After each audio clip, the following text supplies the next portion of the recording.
இயேசு கிறிஸ்துவும் நானும். வேத வசனம் யாத்திராகமம் 5:2.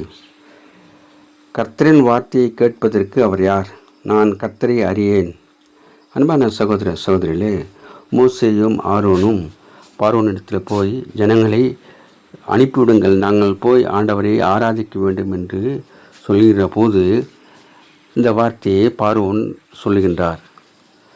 இஸ்ரவேல் மக்களை 430 வருடம் கழித்து ஆண்டவர் எகிப்திலிருந்து விடுதலை செய்யும்படியாக மோசேயை அனுப்பினார். ஆனால் மோசேயுடைய வார்த்தைக்கு கீழ்ப்படியாமல், வார்த்தையை கேட்காமல் பார்வோன் தன் இதயத்தை கடினப்படுத்தினான். அதனாலே 10 விதமான வாதைகளை ஆண்டவர் கொண்டு வந்ததாக பார்க்கிறோம்.